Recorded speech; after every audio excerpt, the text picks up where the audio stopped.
Oklahoma State Cowboys.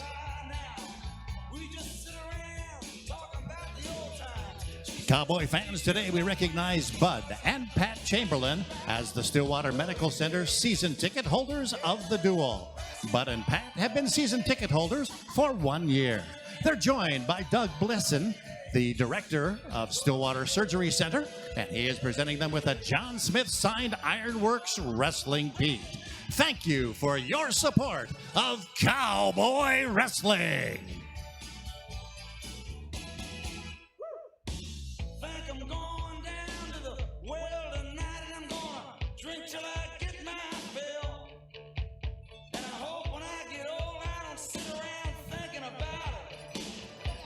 Gallagher-Iba Arena has a no re-entry policy. Once you've entered the arena, you cannot exit the building and re-enter without a new valid ticket. And as a reminder, there are no cameras or flash photography allowed in Gallagher-Iba Arena. Oklahoma State and the Big 12 Conference promote good sportsmanship by student athletes, coaches, and spectators. We request your cooperation by supporting the participants and officials in a positive manner. Profanity, racial or sexist comments, or other intimidating actions directed at the officials, student athletes, coaches, or team representatives will not be tolerated and are grounds for removal from the facility. Any spectator who interferes with the duel by coming onto the court or by throwing objects onto the court at any time will be removed from the arena. Your cooperation is appreciated. Hey, Cowboy fans, the next time you plan to dine or stay in Stillwater, make sure to visit the Freddy's Frozen Custard and Steak Burgers, Eskimo Joe's, Mexico Joe's, and Rocky Mountain Chocolate Factory. These great Stillwater businesses are proud partners of the Visit StillwaterOK.org Dine and Stay in Stillwater program, supporting all OSU athletic teams.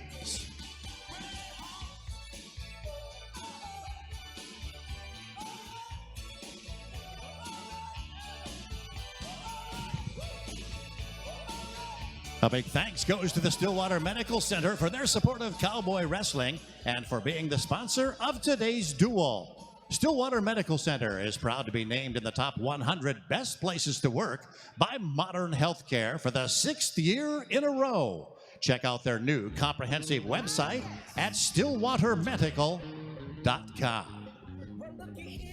Be sure you get your copy of the official Cowboy Wrestling Yearbook sponsored by First National Bank. It features facts and traditions, champions and outstanding performers with rosters and photos on Cowboy Wrestling. Your copy is available in and around Gallagher-Iba Arena today. And don't forget, Coach Littell and your Cowgirl basketball team will be back in action Friday, November 30th against Texas State at 7 p.m. It will be the Nike N7 game, and the Cowgirls will be wearing turquoise uniforms to celebrate Native American Heritage Month. Come out and support your Cowgirls on November 30th at 7 p.m.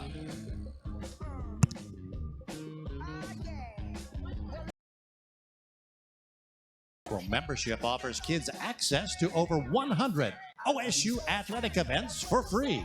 The cost is only $25 and includes a shirt, discounted tickets, and more.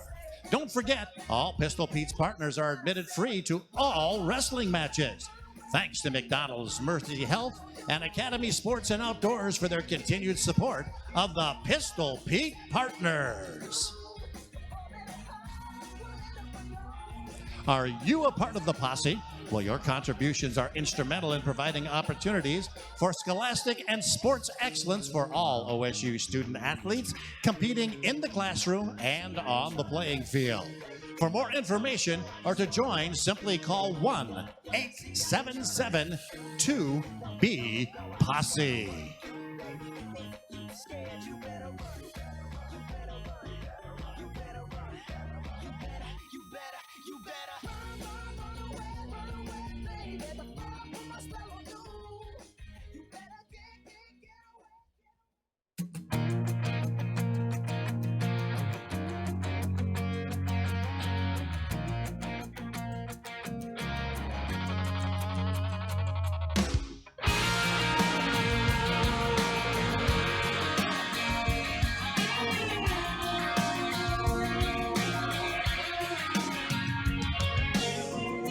call us a 2-lane just passing by, slow downtown.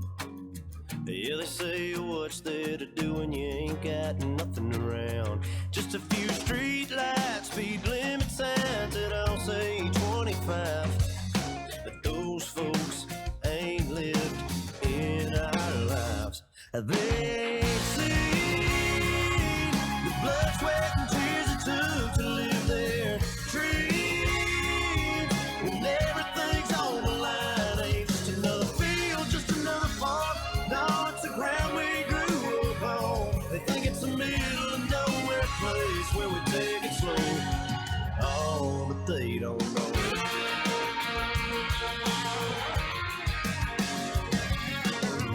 All they see is tractors, barbed wire, and tall green grass. They don't know a thing about what it takes to live in this way. They ain't seen the blood, sweat, and tears it took to live their dreams. When everything's on the line, ain't just another field, just another farm. No, it's the ground we grew up on. They think it's a middle of nowhere place where we take it slow. Oh, but they don't know. No, they don't know.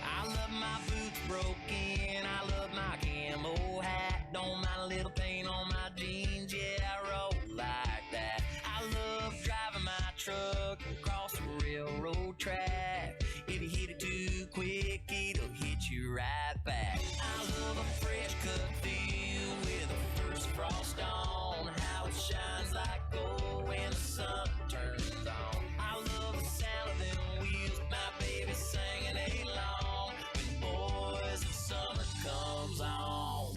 I love my small town world, I love a country girl, I love a Friday night. Man, I love this life, sound of an old dirt road rolling through my mind. Man, I love this life.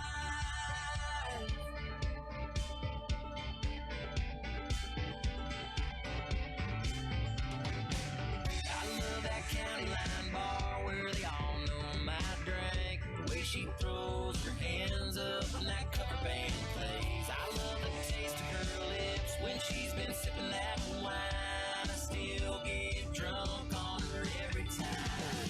I love my small town world, I love a country girl, I love a Friday night. Man, I love this life, sound of an old dirt road rolling through my mind. Man, I love this life.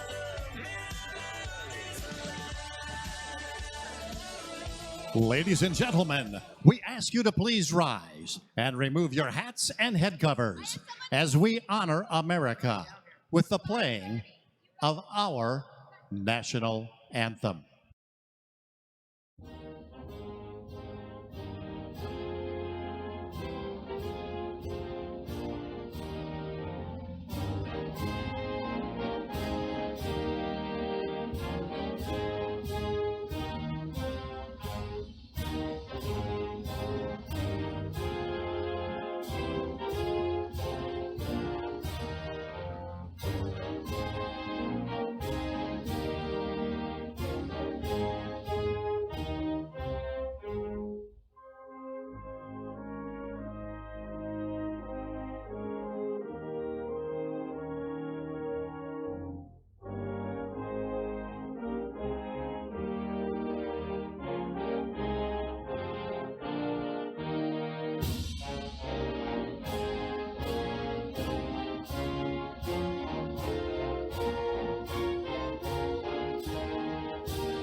testament and recollection of history in the making. Oklahoma State, one of the great teams in wrestling history. Allow me to reintroduce myself. My name is Ho, H to the O-V.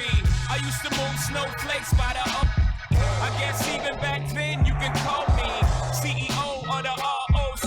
Ho, fresh out the frying pan into the fire. I be the music biz #1 supplier. Check out my swag, yo, I walk like a ball player.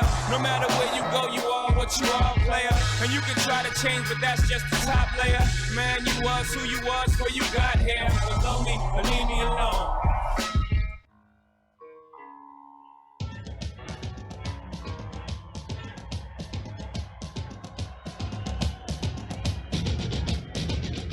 Wrestling fans, you are right in the middle of one of the greatest traditions in all of college sports.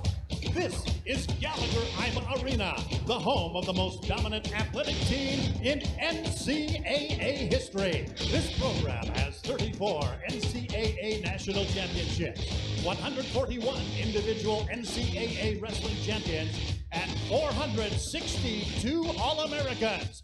This is Oklahoma State Cowboy Wrestling.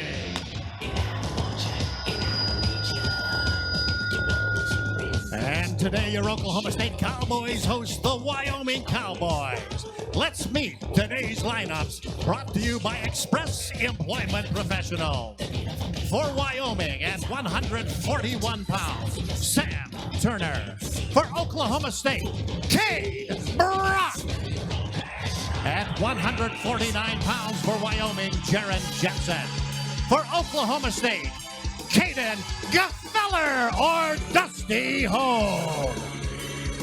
At 157 pounds, Dewey Kruger for Wyoming. For Oklahoma State, Andrew Chalmers. At 165 pounds for Wyoming, Branson Ashworth. For Oklahoma State, Chandler Rogers. At 174 pounds for Wyoming, Hayden Hastings. For Oklahoma State, Jacoby Smith or Christian Ball. At 184 for Wyoming, Carlos Looney. For Oklahoma State, Dakota Gear or Bear Hughes. At 197 pounds for Wyoming, Cale Davidson. For Oklahoma State, Andrew Marsden. And at heavyweight for Wyoming, Brian Andrews. For Oklahoma State, Derek White.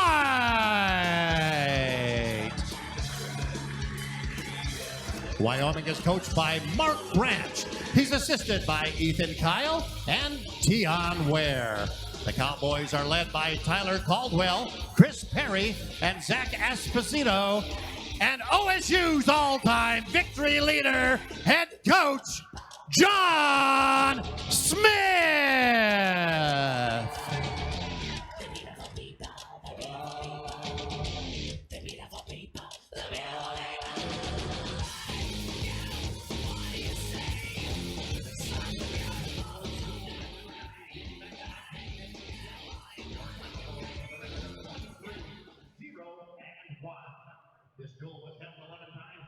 Basketball, football, Cowgirls, Stillwater High School playing for a state championship next week. Whatever it may be on any of our stations, StillwaterRadio.net. You can go there and punch up the station of your choice with whatever it is you want to listen to. And we are streaming 24/7 worldwide these days. So no reason that you can't pick up Cowboy Wrestling anymore. If you have access to your phone or laptop or whatever, most everybody can pick that stuff up. But we're about ready to get our duel underway.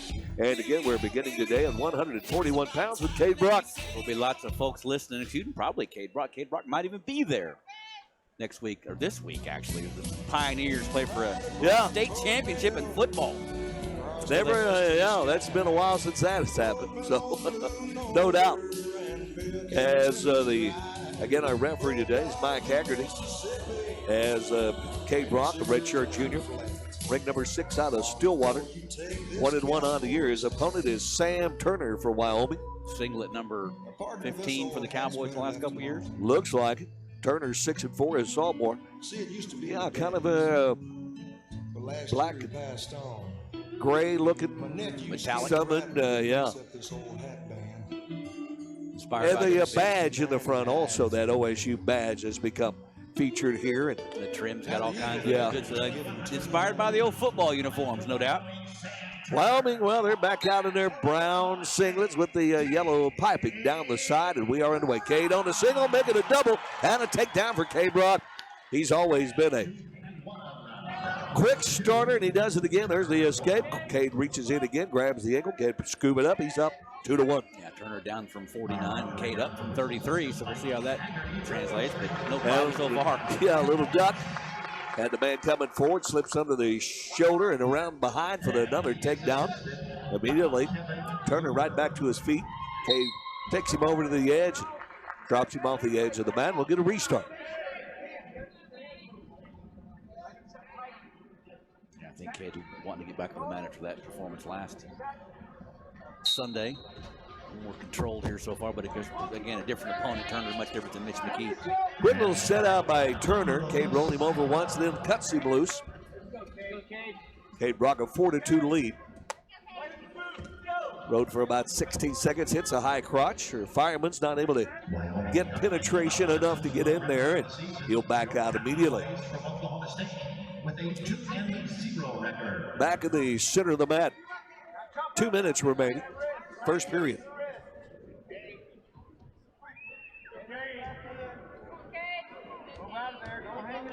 The big orange man here with Pistol Pete in his singlet right in the dead center of it. Cade another little head snap around behind, trying to pick up the ankle. Well, he got the takedown, and there's the escape. So it's 6-3. Yeah, we've seen that slide by just, boy, for 2 years now. Worked it to perfection last year, time and time again. Cade hits a Fireman's takedown. Cade Brock hit that nicely. And off the edge of the mat. Cade now has an 8-3 lead. Pretty fundamental stuff there from Cade. Attacking the legs of the taller Sam Turner, and so far it's been a takedown clinic. On the whistle. Cade got the first move. Jumps around to the left side, trying to hook up a cradle, but not able to lock the hands. Gives up the escape. 8-4. And 1 minute remaining in the first period right now. 8-4, Cade Brock. Little hand fighting in the middle of the mat. Got new seating arrangements here. We've got people down on the floor on each end of the mat. And the wrestlers for each team now sitting adjacent to us. Cade in on the single leg, gets the right leg, they hit the mat. Back over the top, and Turner locking hands around the waist, trying to fight off his takedown attempt. 30 seconds to go. Cade able to slip out, score his takedown. Now he'll try to ride out the final 25 seconds here. Little spiral ride, that right arm running back underneath through the crotch, the left arm up underneath the left shoulder and over the back of the neck.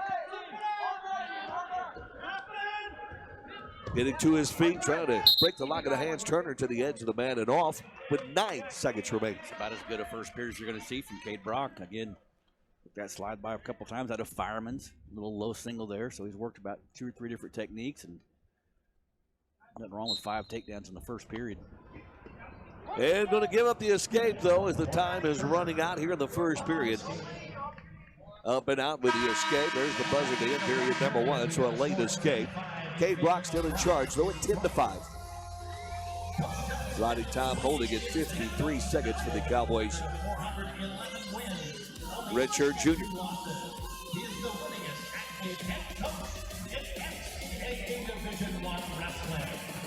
Cade Brock will be in the down position. Starting period number 2 on the whistle. He gets his feet under him momentarily. Crossbody ride applied by Sam Turner. Runs that right leg in on the hip. Back over the back. Cade on his knees there, in underneath there. Don't think he's going to go anywhere from there. Get a stalemate, get a fresh start. Yeah, something we'll see all day. Obviously, the work of head coach Mark Branch, one of the best leg riders of all time. And you'll see a lot of these Wyoming kids who are very proficient in the leg riding area. And Sam Turner again working on Cade Brock, who has, again, throughout his career, if there's been one weakness, Cade Brock's getting off the bottom, which is normal. A lot of guys that are great on their feet are issues getting off the mat sometimes. Cade at times a little too reckless, trying to get up off bottom. Will take chances that get him in trouble on the scoreboard from time to time. Right now, he's just got his chest on the mat. Trying to use that figure four around that right leg, really churning those hips.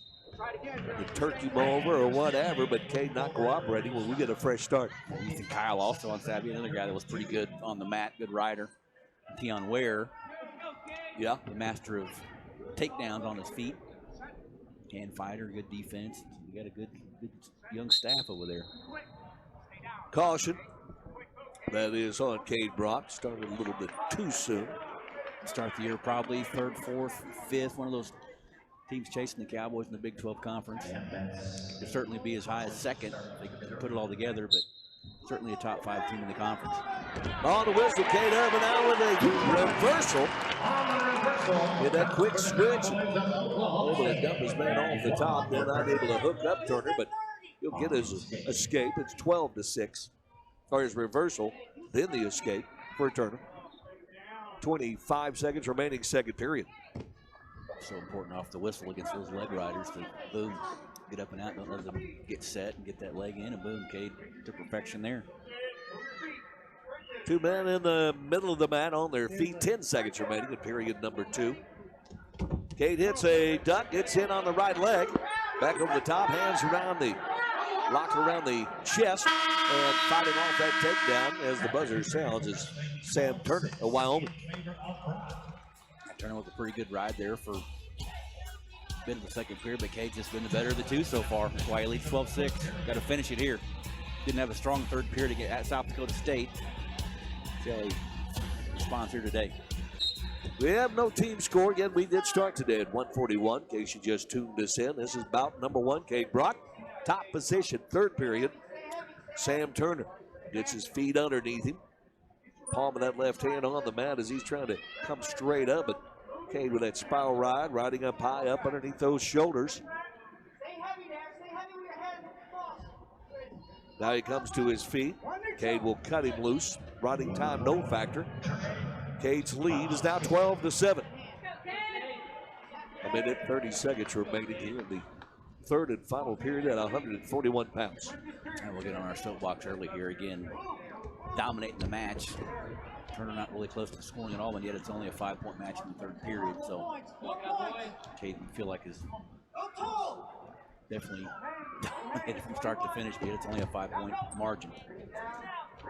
Cade trying to hit a little high crotch or duck under there, but blocked off by Turner. Has him in front headlock. Cade reaches down, grabs the ankle now. Turner trying to step around the outside, but Cade able to grab that outside leg, and now he'll scissor those legs up, score his takedown. That's good to see Cade on the offense. They're not countering it. Turner shot late. Cade been feeling good here late in the match. It's always good to see with Cade Brock. Cuts him loose, does Cade. It's 14-8. 35 seconds remaining. Third period. Get a good crowd on hand here today. Of course, they curtain off the upper section of Gallagher-Iba. But we got a good crowd in here for Oklahoma State, Wyoming. Cade takes a bad shot. Turner able to get behind him to go off the edge of the mat and scores a takedown. Cade trying to roll his way off the edge of the mat. Took a shot.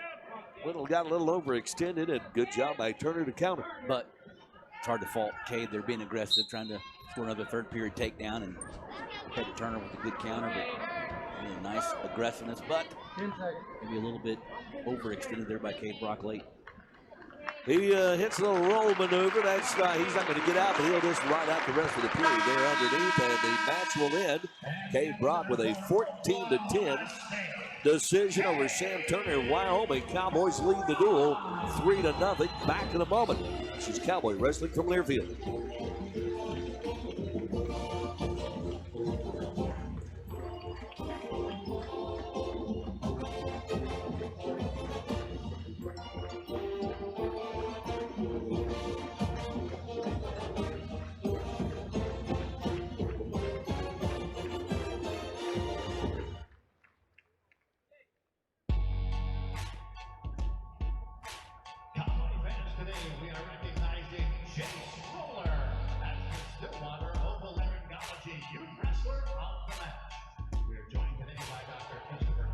Take a look around me, taking pages from a magazine, looking for the answer. Ever since we were 17, you know the truth can be a weapon.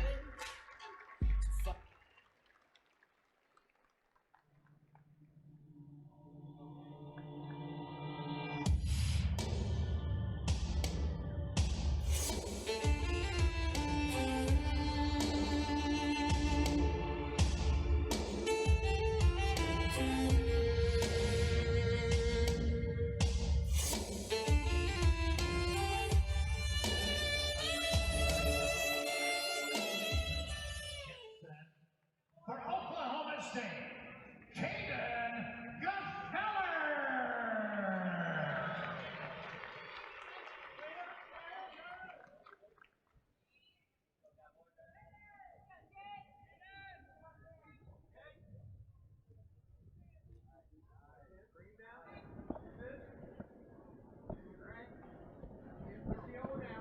We're through it, guys. Come on, guys. You got to give me something there.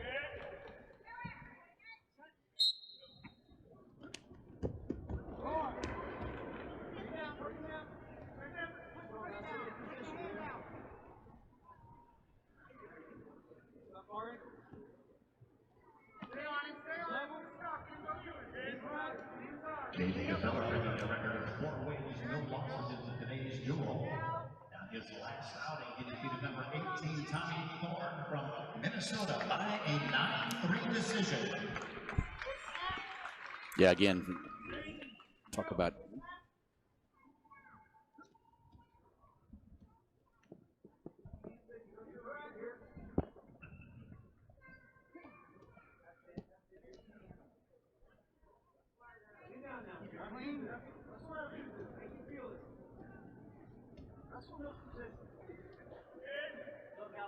maybe a 141 pounder, possibly not the biggest 49 pounder, but he's gonna battle you. He's a tough kid. And again, we saw him with the scuffle last year. Cowboys sent a limited group out there, and he beat up on Nick Lee. He was an eventual All-American for Penn State, now ranked 4th in the country at 141. So again, interested to see what Gefeller can do if he gets the opportunity here. Getting a little technical glitch there. Apologize for that. Caden Gefeller, ranked number 15, redshirt freshman, 4-0. Jaron Jensen, redshirt sophomore for Wyoming, 7-3. No score so far. They drift off the edge of the mat. Cowboys again lead the duel 3-0. Cade Brock a 14-10 decision over Sam Turner of Wyoming. As we started at 141 today, we're at 149 right now. Rex Holt and Roger Moore with you from Gallagher-Iba Arena. First home duel of the year for the Cowboys.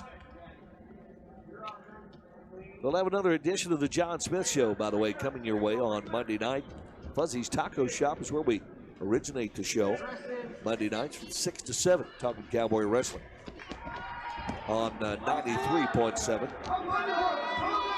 KSPI FM. And again, you can access that on the World Wide Web these days. StillwaterRadio.net. Punch up 93.7 KSPI FM on Monday nights to hear the coach's show. And of course, most of the Cowboy duels, tournaments, what have you, are on 93.7. Just had a conflict with Cowboy basketball today. Why we are on KSPI AM 780 and Pete 94.3 FM. Glad to have you along. It's still no score. Little half shot there by the Wyoming sophomore Jensen as they go off the edge of the mat, and the buzzer sounds to end. Period number 1. Now 133-0 in high school. 4-time state champions in the state of Oklahoma. Easier said than done, obviously, but again, Thorne, a 41-pounder, moving up to 49 as well, so he wasn't a big, strong 49-pounder. But Jensen, again, he's a thick 49-pounder, and Caden had trouble moving him in the first period, so even Steven after 3 minutes. Jensen in the down position on the whistle. Tried to get to his feet, not quite able to do so. Gefeller able to get him back down on the mat. Caden Gefeller, G-F-E-L-L-E-R. His coach calls him G-Feller. That is there. But Caden Gefeller is the correct pronunciation. And they go off the edge of the mat. Jensen out of Utah. A lot of Utah products on the Wyoming roster. Yeah, South Jordan. He's apparently got a brother on the team that's a freshman. And right now being ridden by a fella who just got a caution from our referee, Mike Haggerty, for starting a little too early.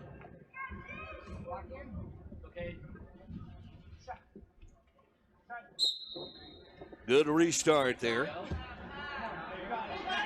Get the 1 foot on the mat. Jensen now gets to his feet, bridges back into Gefeller, scores his escape. Riding time holding at 38 seconds. And the lead for Jared Jensen of Wyoming 1-0. And little finger fighting going on there. The referee stepping in, so let's don't do that.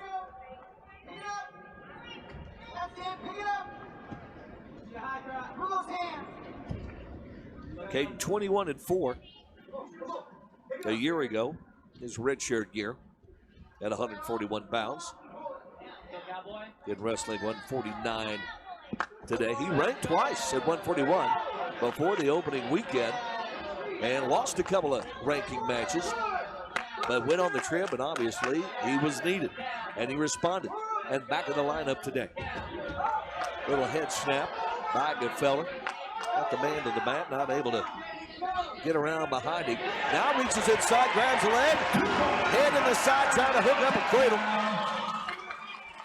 Yeah, trying to get those hands locked. Got the inside leg picked up, wrapped him around the head, drove him to the mat. Still trying to turn him over. 15 seconds to go. Second period. The fella laces up that inside leg and trying to turk him over. Has him under the chin. And getting a count out of it. And the buzzer sounds, and the crowd likes the effort of the redshirt freshman. It's 6-1. I'm about to say he's had a tough time really setting anything up, but boy, nice technique there late. Big finish. Well, that's how you finish a period. Boy, take down to his back. Get chain wrestling. Laced up that leg, hit the mat. Couldn't settle in early, but then boom, realized he still had time, and then turked him to his back, and a huge, huge 6-pointer. Caden in the down position, third period, 2 minutes on the clock. He bounces to his feet. Now gets some, there's that little Granby. And around behind for the reversal. Somebody got some energy all of a sudden. It's 8-1 Gefeller. And his riding time at 59 seconds as they go off the edge of the mat. 8-1 lead, 1:39 remaining. A couple weeks, our old buddy Davion Jeffries will be in town, so that's a good test always. If you get past that guy, then boom, you're a legitimate top 15, top 12 type of guy maybe. Gefeller was a perfect 133-0 in high school at Heritage Hall in Oklahoma City. 4-time Oklahoma State champion. So he came with some credentials, there's no doubt about that. Had to get redshirted a year ago. Little set out there, attempted by Jensen. Gefeller trying to hook him up again as he grabs that left arm, pulls it up around the back, and about ready to try to flip him over. And John Smith's asking the official about, hey, look legal from here.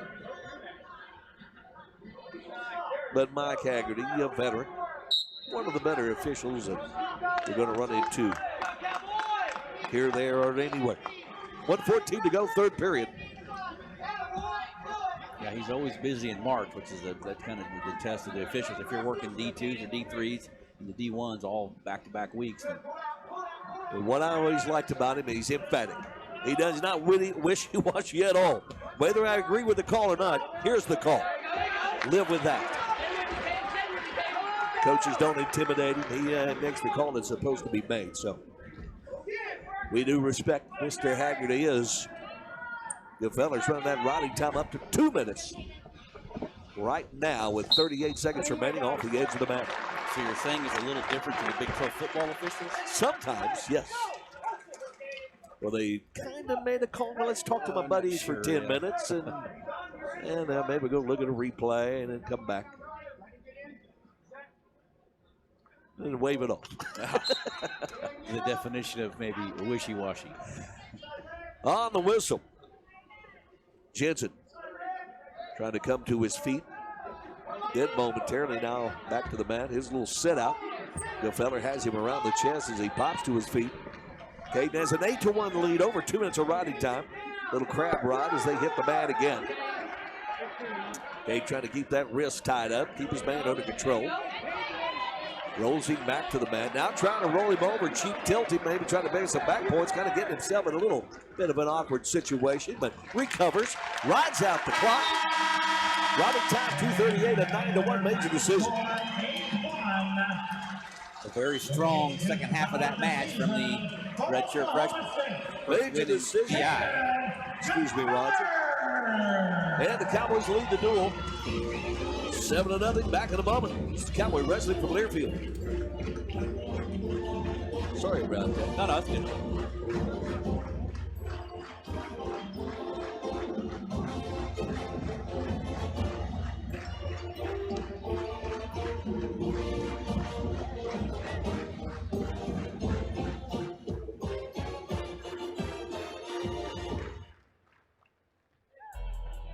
Head coach Mike Boynton and your Cowboy basketball team are looking for your support this season right here on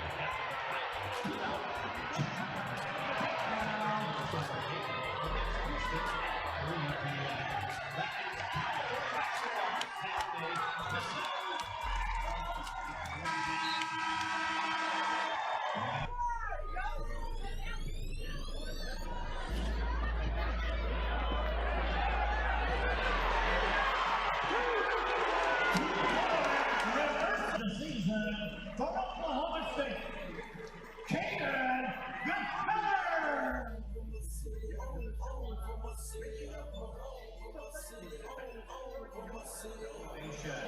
From Gallagher-Iba Arena at Stillwater, Oklahoma State leads our duel 7-0. Just got a win from Cape Brock at 141 and a major decision from Caden Gefeller. After getting off to a bit of a slow start, he came back and dominated. We moved to 157. Andrew Chalmers on the mound on the mat for Oklahoma State. Redshirt junior, ranked number 18. 1-1 the record. His opponent ranked 19th. Dewey Kruger of Wyoming, a junior, 8-1.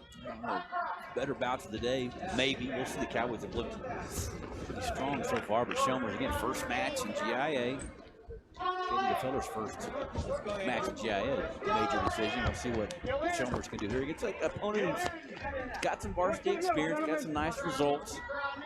And Archie Colgan's been the mainstay at this weight for about 1,000 years. He's finally gone, but Kruger, long, lanky, 57-pounder, and we'll see how Chalmers reacts, how he controls his emotions today. In on the single leg, switches off to a double. Chalmers trying to finish off the takedown right at the edge of the mat. Has both legs, but no takedown yet. Trying to keep that left toe inside the circle. Hip lock stuck in. Just can't get the leg picked up, and they're off the edge of the mat. Well, that's good defense from Kruger right there. Chalmers did everything right. Kruger just showing some hip strength and good balance. Kept battling on the edge of the mat. But Chalmers with a nice attack early in the match. Couldn't quite finish. Kruger out of Gillette, Wisconsin.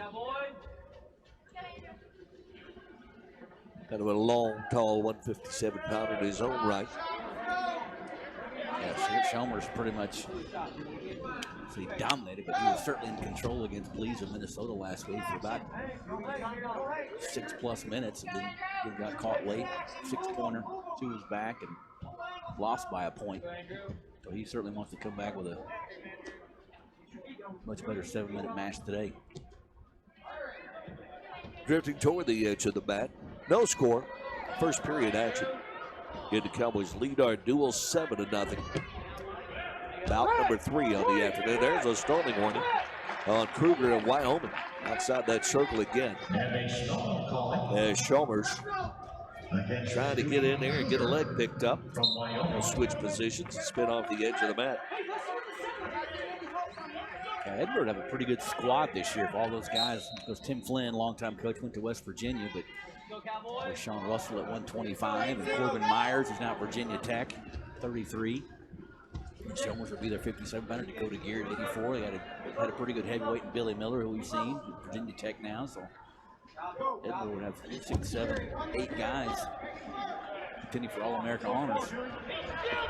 But this year, you'll notice when we go around some of these matches, some of these tournaments, there's a lot of athletes at a lot of different places. New transfer rules changing the landscape in a hurry.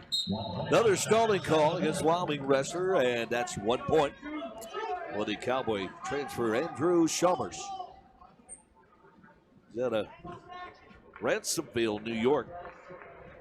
Did wrestle at Edinburgh, now at Oklahoma State as a redshirt junior. National qualifier a year ago. No, never won a state title in New York. 3-time qualifier, 2-time finalist, but doing well these days. The buzzer sounds in the first period. Only a 1-0 score on the board in favor of Andrew Chalmers. Yeah, that's the position that Chalmers pretty efficient at. Top position, all those in New York, Pennsylvania, New Jersey, those guys like to roll around on the mat a little bit. Chalmers is no different. Chalmers at Edinburgh is a freshman, a redshirt freshman, 18-5, and last year was 29-8, as Roger said. Qualified for the NCAA championships and bowed out of that tournament in the round of 32. And now Mark Branchover, the head coach of the Wyoming Cowboys, wanted to visit with Mike Haggerty.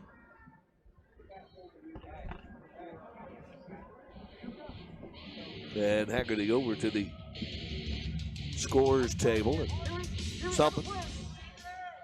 Now he'll call Mark Branch out. Okay. Explain to everybody what's going on. The 1 point. 1-0. Chalmers in the down position. Dewey Kruger on the whistle, pops to his feet. Wrapping that right leg around that right hip. There's Chalmers. Standing position for a moment. Now they get down on the mat. Kruger trying to turn back into Chalmers, who's hanging off there on the right side, trying to control the wrist. It's still with the leg right. Now a cheap little tilt maneuver. Got a half a count, but not enough. He's in trouble, it looked like, but Chalmers able to recover, get his hips back over the top, and get back in control of the moment.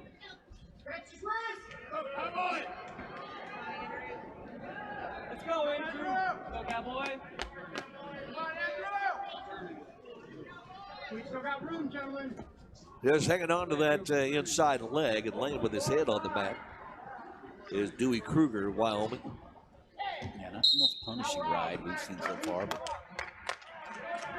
they're trying to get those legs in. But Kruger again trapped the ankle, and clock runs up over a minute of riding time now.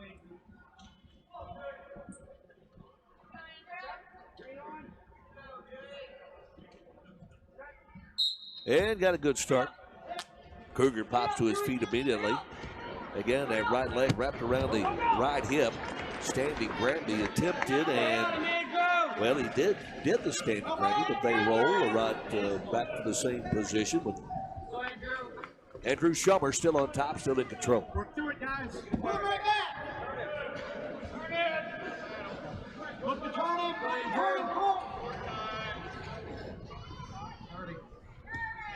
Inside of 30 seconds. Trying to work another little cheap tilt maneuver, possibly. Rolling all the way through it, though, is Kruger. Rolls to the edge of the mat.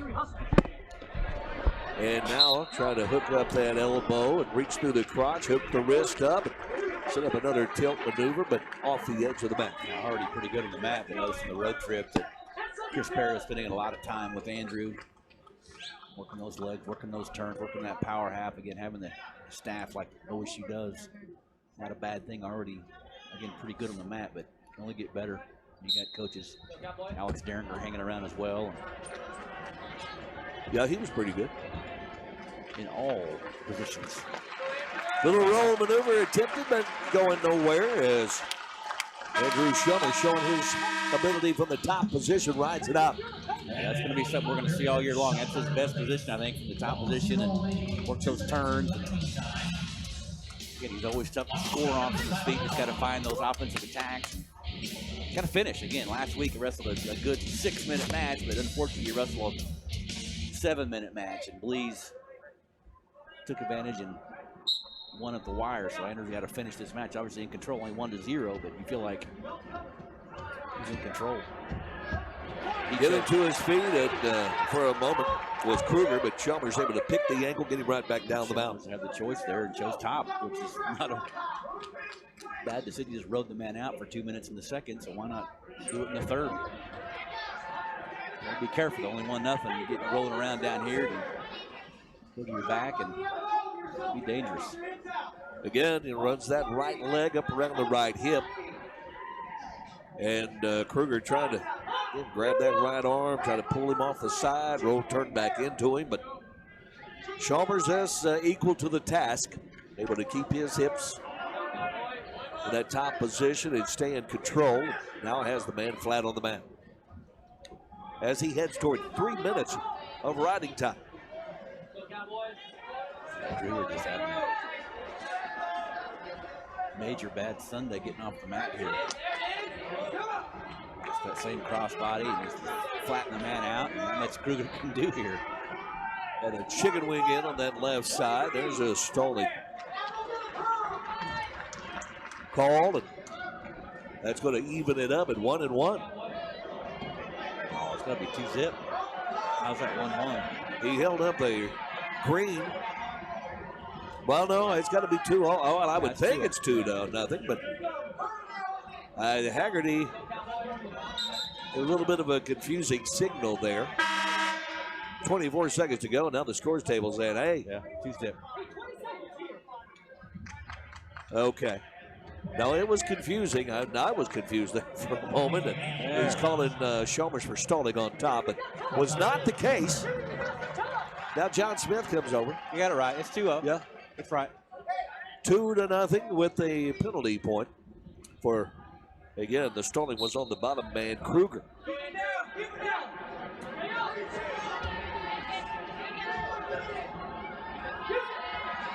Gets to his feet, does Kruger. Look at F block stuck in there.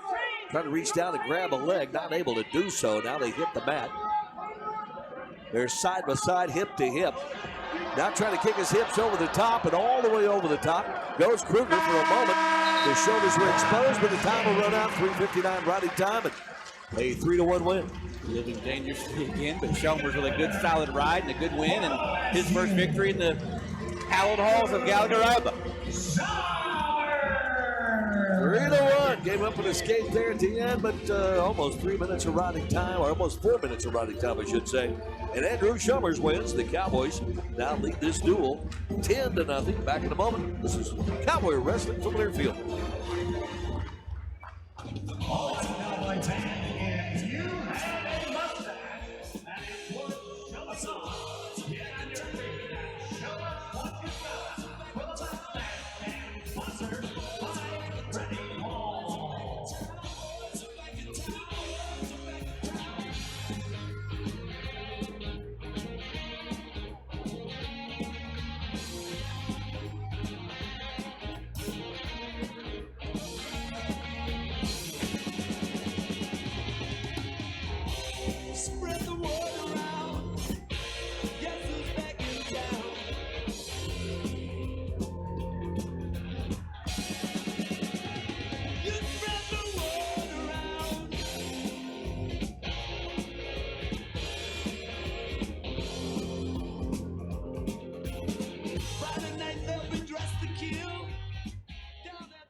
Arena, Rex Hill, Roger Moore hosting you for Little Cowboy Wrestling on this Sunday afternoon.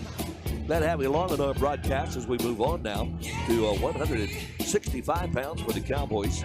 It will be number 6 ranked redshirt senior Chandler Rogers at 5-0. His opponent is senior, ranked number 9 in the country, Branson Ashworth, 9-1. Ashford, a two-time national qualifier, won a couple of matches last year, and of course Chandler, a two-time All-American. These guys certainly know each other. Chandler won a couple of years ago. Oh, beautiful. At the edge of the mat, hit that fireman, but to no avail off the edge. Ashworth had picked up that victory in that wild dual meet last year up in Cheyenne, the old high school gym, not high school, I guess it was like Tulsa Union type gymnasium or something, but still, it says a neutral site, but I think it was anything but neutral last year, wasn't it, Rex? Yeah, no doubt. Cozy atmosphere we had there in Wyoming. Cowboys just got out of there alive with a victory, and this is one of the matches that Wyoming picked up a victory, so Chandler certainly wants to turn the tables here. Little front headlock applied by Chandler Rogers against Ashworth. Ashworth out of Spanish Fort, Utah. And he's got 97 career victories too, so high quality here. Stalemate called by the referee, where in bout number 4, Cowboys lead the duel 10-0. There's a shot in underneath. Ashworth kind of got in on the left leg a little, not able to suck it up. Both men back on their feet, shoulder to shoulder.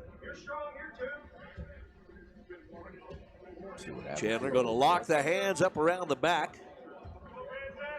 Say we're going to try to do anything with it. They drift toward the edge of the mat. Chandler does have the hands locked.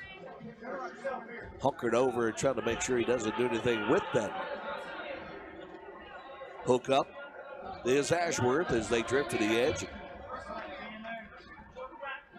Step off the edge of the mat for a moment. Switch positions. Ashworth back inside the circle. Little head snap. Chandler continues to walk straight in. They back up toward the center of the mat. Inside of a minute remaining, first period.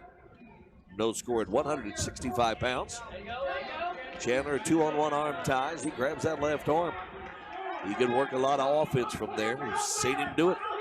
Ashworth knows it. He gets that arm free and backs up. Yeah, Ashworth 6 techs and 9 wins this year. And of course, Chandler, bonus point machine. A lot of times you see the two guys that score a lot of points against everybody else have a low scoring match against each other because, again, they know each other so well.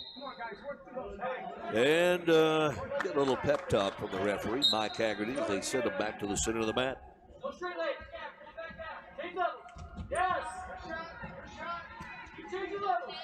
Very aggressive with those collar ties. I haven't seen anything hands to the face just yet. They've been calling that quite a bit this year, but nothing so far today. Ashworth definitely aggressive with the hands. Working on the side of the head of Chandler Rogers. Pretty even period there. Chandler had the initial little fireman, but other than that, it's just a lot of serious hand fighting on a Sunday. No score. We move to period number 2. Chandler Rogers in the down position. On the whistle. Chandler pops to his feet for the moment. Wrapped around, draped around the right side now is Ashworth. Has the hands locked around the chest. Chandler trying to turn into him. Trying to hook him up under that far shoulder, but not able to do so as they go back to the mat. Chandler likes to, if he can get up and he can turn into his opponent chest to chest, he likes to do that. Particularly if he can get an arm inside that inside shoulder, try to work something off of that. But Ashworth kept him from being able to do that, gets him back down to the mat, and Chandler right now flat on his chest. Just good quality wrestling for both guys right there. Chandler, a little horsepower, a little leverage, but Ashworth again kind of sensed what was coming and just got tough. Got Chandler to the mat, and he's put on a good ride here in the second period. It's probably his best position person. Again, got Mark Branch working with him. Actually, maybe their best guy on the mat of the team. Scoreless first period, and now a 1-minute ride at County for Branson Ashworth of Wyoming. Right up on top of Chandler, has that right leg run inside on that crossbody ride. Right arm up around the neck, around the ear, and underneath the chin, grabbing that far side, that left arm and the wrist from time to time. And Chandler's forehead right on the mat, just going nowhere. He looks over the Cowboy bench. John Smith, Chris Perry, Alex Derringer, Zach Esposito. All watching on there. And Chandler just continues. There's a stalling warning underneath on Chandler Rogers. Chicken wing stuck in on the left side by Ashworth. He's going to ride him out. 2-minute ride in the second period for Branson Ashworth of Wyoming. Still no score on the board, but a 2-minute ride. Kind of a Mark Branch day so far. Schomer with almost 4 minutes of riding time, and now another ride out there in the second. On the whistle for the down position. Branson Ashworth is up and out with the escape. Chandler Rogers gives up that escape. He's supposed to go back to work on his feet. So the riding time at 1:56. And it's a now 1-0 lead for Ashworth. Here comes Chandler. He's going to find a leg attack somewhere in the upper body stuff. It's not going to fool Ashworth, so Chandler's got to find a way to penetrate the ties and get to a leg somehow, most likely. Chandler reaches outside, trying to grab the leg, didn't get it.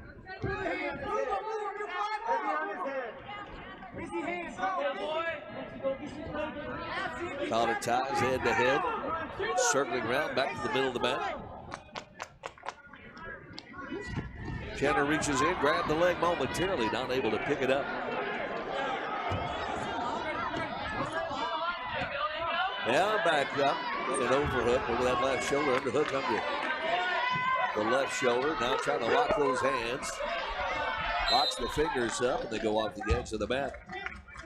Draws a warning there, but again, Ashworth knows what's coming, so again, it's tough for Chandler here to get to a leg. But now he has been warned, but he does have a minute 56 riding time, so Chandler's got to find a takedown. Got the 2-on-1 arm tie, 38 seconds remaining. Gives that up.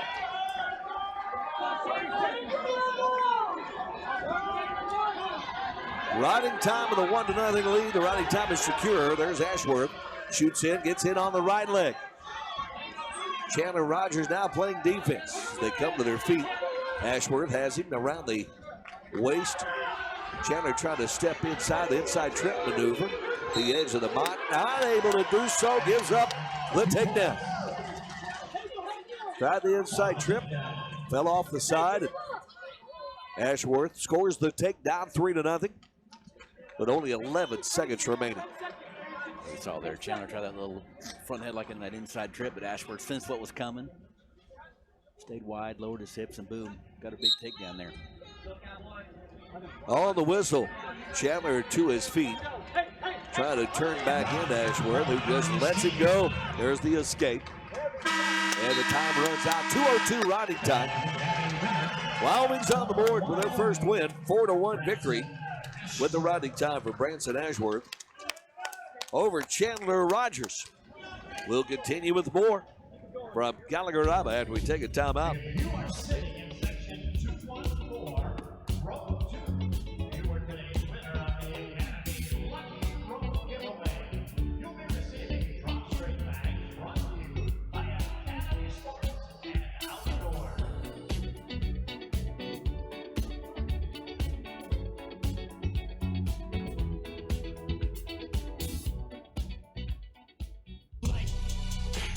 Knock, knock, let the devil in, malevolent as I've ever been. Head is spinning, this medicine screaming, lick, medicine, it like a solid ball. Edgar Allan Poe, bedridden, should have been dead a long time ago. Liquid Tylenol, gelatin, sneak my skeletons melting. Wicked, I get all high when I think I smell the scent of elephant manure. Hell, I'm in Kahlua, screw it to hell with it. I went through hell with accelerants and blew up myself again. Volkswagen, tailspin, bucket matches my pale skin. Win from Hellman's and being Ralph in Flatfish. Scribbles, Ham Rap Olympics, 97 Freak Nick. How can I be down mean? Bazaar in Florida, whose room slept on the Florida motel then.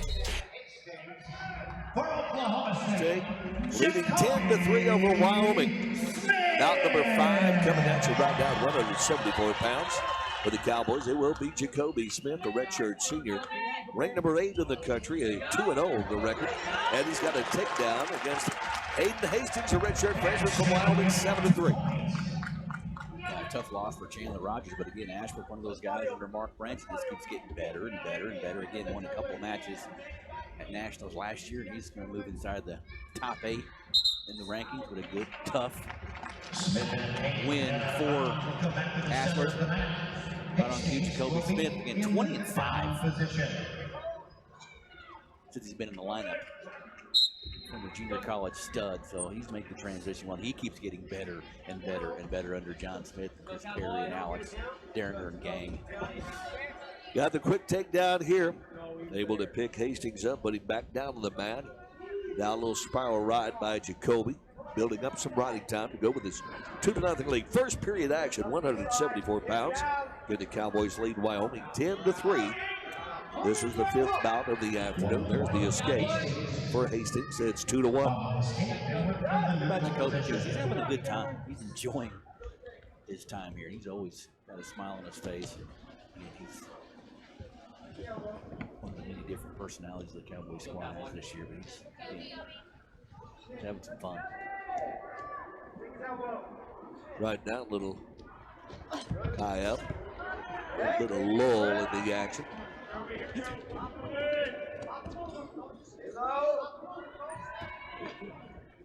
He looked impressive last weekend again, as he should. All-American from last year. And he just looks impressive, period. He fits that 174-pound weight class. Man, should all have his problem, because he is a physical specimen. I don't think I could beat him in a race. Shot it underneath, got in on the single leg with Hastings. And right down around the ankles, Jacoby picks up an ankle and still may call. Hastings out of Sheridan, Wyoming, a redshirt freshman. Some interesting results. He's lost 3 straight, but he's got 3 straight losses, but he's lost to some pretty good guys. 14-11 to Labriola of Nebraska, who's a top 10 guy possibly. He's only a redshirt freshman, so we'll keep an eye on him. Jacoby Smith, a 2-1 lead, came out, got an immediate takedown. Rode for 43 seconds, gave up the escape, and then since then it's been a bit of a lull between he and Hayden Hastings of Wyoming as the clock continues to roll. That initial takedown, Hastings done a pretty good job of staying in good position and keeping Jacoby off of him and just letting the clock run. Buzzer sounds in period number 1. We're done here, of course. We'll have your C-Star Management's C-Star of the day. As we always say, from luxury homes to efficiency apartments, everything in between. You want choices, you got them at C-Star Management for all your rental housing needs in Oklahoma City or in Stillwater or around Oklahoma State University. Visit their websites, livebyosu.com or c-star.com. C-Star Management, sponsor of our C-Star Star of the Day. You know, if you include Jacoby's redshirt season, since he's been in Stillwater, he's 35-5 actually. Redshirt wins don't count, but again, that just shows how he's transitioned to Division I better than some others. He's in the down position right now, trying to figure out a way to get up as they go off the edge of the mat. And here's the difference right here. 174, there's some guys out there that can ride with the best of them. Of course, Valencia, national champion Mark Hall of Penn State. Amin, who he lost to in the All-Star match, but getting off bottom, getting off the mat against some of those top guys is going to be the key for Jacoby this year if he's going to find a finish better than just top 8. Jacoby kind of kicks those hips out from underneath. And then able to grab that left arm and slap that left leg up around the hips a little bit. Little crab ride action going on. Jacoby's still trying to bridge back in. Jacoby out of Muskogee, Oklahoma, via Northeastern Oklahoma Junior College. JUCO two-time national champion. Bit of a combination of a couple things here. The Cowboys not great on bottom, at least here in late November, and then Wyoming pretty good on top. So you put those two together, and Wyoming is doing a good job from the top position. The Cowboys having issues getting away. Heavy first here, Hayden. Heavy chest. Going to be in the down position Heavy here. chest. Jacoby was a one-time state champion at Muskogee High School. Kind of flew under the radar a little bit. Placed 3 times. Took the title home in 2013. Hits a standing Granby. Jacoby now trying to turn back in. A good job by Hastings, though. After hitting that standing Granby, had a little momentum there. Thought he was getting ready maybe to not only turn into his opponent, but maybe catch him on his back. But Hastings able to, again, maintain control off the edge of the mat. And Johnson saying, hey, he pushed him outside the circle. Jacoby leads 2-1. There's only 20 seconds remaining here in the second period.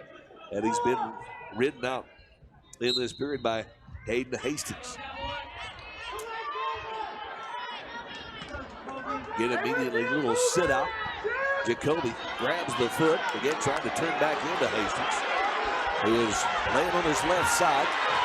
Jacoby, 5 seconds to go, hooks the legs, has the reversal. And the time runs out. That came with 2 seconds in the period reversal. Jacoby Smith leads 4-1. Not the most positive 2 minutes on the mat for Jacoby, but boom. He said, I'm getting something here late. Got that reversal, minute 14, the riding time for Hastings. But boy, a big reversal there at the buzzer. So a little bit of breathing room for the Cowboy senior. That wasn't a matter of I'm getting something here, 1 or 2. On the whistle, Hastings immediately pops to his feet. Jacoby has him around the waist and just kind of hangs on him until he gets toward the edge of the mat, and he just cuts him loose. Riding time at 1:03. Jacoby leads 4-2. Hastings hasn't shown much offensively, but he's right in this match in the third period on the road. That's what he can ask for. And he's in on the single leg. Gets that high crotch into a single on that right leg. Jacoby drops down to the mat immediately, sitting there, reaching back over the top, trying to lock the hands of the crotch. Right in his lap, that right shoulder. And hanging on to that right leg is Hastings. Jacoby has the ankle picked up. Now he's in danger, laying on his left side. Hastings trying to turn back into him, and he will. He gives up the 2 points. It's 4-4. Got to get away here at least. Hastings going to try to ride this thing out and win it by a point. Riding time is at 1:15 and counting. For the Wyoming 174-pounder Jacoby Smith. 4-4 score on the board. Jacoby hits a Granby. Trying to kick out from underneath. Hastings able to hook him up underneath the left shoulder, around the chin, and get back in control. Jacoby trying to get off the edge of the mat. 30 seconds to go in the third period. Jacoby Smith trying to get off the edge of the mat, and finally does with 20 seconds remaining. First move off the whistle here. Jacob's at least got to get his one. Think about overtime. Not moving too brisk here. Back to the center. Crowd trying to looking for that escape. Jacoby Smith back to the middle of the mat. Needs an escape to get into overtime. A reversal to win it. Trying to hook the elbow and roll. That didn't happen. On his knees. Now hits another little Granby. Reaches, grabs the leg, turns back into it. Running down. There's the reversal. Reversal, Jacoby Smith. And off the edge of the mat. Now we're going to see a challenge here for sure. Bart Brand's going to throw out the challenge brick. As after Jacoby got awarded the 2 points and immediately trying to work it into another reversal, as the top round out was Hayden Hastings. Right now, with the riding time, Jacoby Smith should be the winner. 6-5. But depending on what the review will show. Yeah, we didn't have the challenge brick at Minneapolis last week, which is a rather odd occurrence at a Big Ten duel, but got one here today. Coach Branch threw it out there, and boy, it's a tough call. Kobe looked like he almost had him, and he on the leg. Well, it's just a tough call for the official. You know, it's not cut and dry. It's not measuring for 10 yards. The judgment call from Haggerty and his assistant. Yeah, he's got another way. Mentioned that there was another official that's working. There are two officials here. One is just a consultant, if need be, which I would say this, if need be, is occurring as we speak. Looking at the review and saying, hey, what do you think here? They may wave this thing off, or I don't know. They're going to tough call either way for either wrestler. Ladies and gentlemen, the call on the mat is confirmed. Call on the mat confirmed. And Jacoby Smith will win it on the score of 6-5. A fantastic finish there. The Cowboys improved their lead over Wyoming to 13-3. Back in a moment. This is Cowboy Wrestling from Learfield.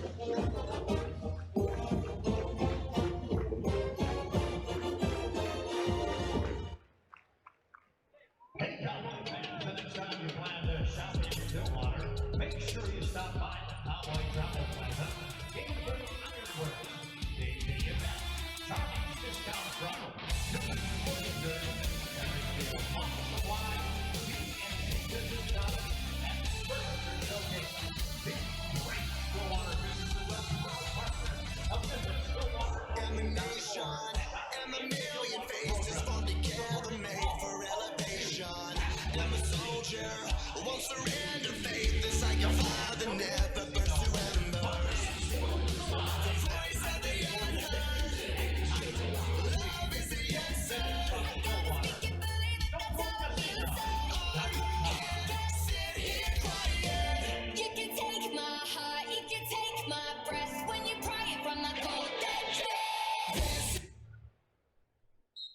Controversy, whatever you want to call it. You had to go to the video review to confirm Jacoby Smith 6-5 win at the buzzer over Hayden Hastings. The Wyoming Cowboys lead the duel 13-3. We moved to 184, and for the Cowboys, it's 14th ranked Dakota Gear, a redshirt sophomore, 5-0 on the year. His opponent from Wyoming, Carlos Looney, a redshirt freshman, at 6-6. Yeah, Looney out of Laramie, so I guess it's probably better this match is here. Gear like Schomer's very good on the mat. We saw that last week. First match in the Cowboy singlet in GIA, so we'll see how he responds. Schomer's had a glitch there in the final 5 seconds of his match, but he won his 3-1, about 4 minutes of riding time, so we'll see what Gear can do. Heavy favorite. Just a redshirt freshman, 6-6. Tied up in the middle of the mat, a little bit of a feeling out period. Slow start to this one. Go to Gear, Franklin, Pennsylvania. He's transferring in from Edinburgh. He wrestled as a true freshman and redshirted last year. He's a redshirt sophomore for the Cowboys. So he takes a shot in underneath. Getting the hips back, good shape. At the moment is Looney. Still being called by the official. He was one of the top freshmen in the country a couple years ago. We saw him at that hotly contested dual meet in Edinburgh. Gave Nolan Boyd all he wanted. Set out last year. Again with Keegan Moore transferring out. Of course, that was after word spread that Dakota Gear was coming to Stillwater. So Keegan Moore joining his brother up at Northern Iowa. But with Preston Weigel's status always in question, need a guy that could possibly move up to 97 if need be, but Andrew Martin again is doing just fine there. Gear, one-time Pennsylvania state champ, twice finished in 3rd place. Edmond is considered the hotbed as far as the top state for wrestling. There's a takedown. Had that ankle with Gear and able to kick the ankle free and then slip around the back door into a takedown. And a 2-0 lead, Carlos Looney. Gear hits his trying a little switch maneuver, now turns back into Looney. Looney scrambling, but cannot find him off. Gear will get the reversal. Get used to that. Get used to those kind of situations there, those scrambling, a lot of arms, a lot of legs, and Gear kind of wants to. Ben Askren wants to put you in a situation that you're not used to, some orthodox scramble situation where you're rolling around, and it's not always something that maybe the coaches enjoy. Get your heart rate up a little bit. You put yourself in bad against the match in South Dakota State, put himself in some bad positions a couple times.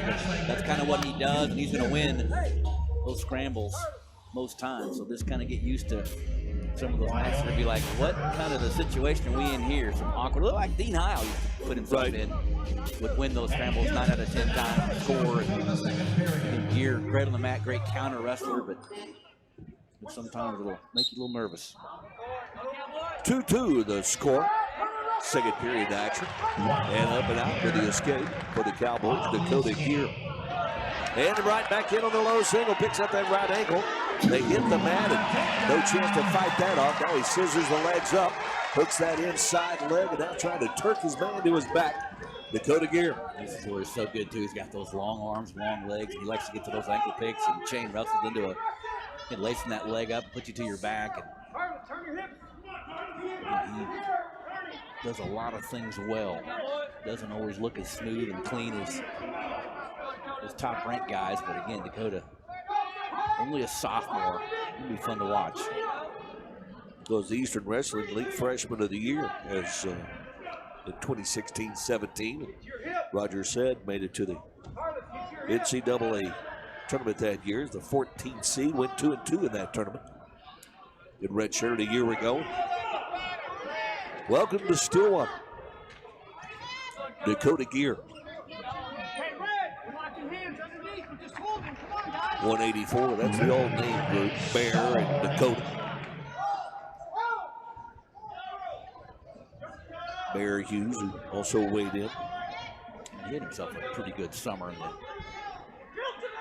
junior Grecos. This is a full-time sport, more now than ever. Guys wrestling freestyle all summer and Greco, and jump right in October, November. And remember the folk style rules. Trying to work something. Yeah, he's got that arm bar. Got that left wrist tied up and right up on the back. And flat on the mat, now getting a stalling warning underneath is Carlos Looney. Dakota, yeah, again, boy, got him rolled over there, but yeah, he's going to get a 2-point near fall. Mark Branch is over there saying, "Are you kidding me?" But the two officials confirmed and said, "Yep, it was a quick count." Maybe a little bit more wrestler with his wrestler. There's laying on the mat, gets worn twice, then gets turned late. Here, that's what he'll do to you. Dakota in that top position as we start the third period. Up 8-2. Riding time headed toward 2 minutes. Again, we're at 184 pounds. Cowboys lead the duel 13-3. Watch out here, something goofy. Trying a little leg cradle of some kind there. Looney just can't get his chest off the mat here. Grab that left wrist, pulls it up, does Gear. Still has that left leg tied up, draped across the back of Looney.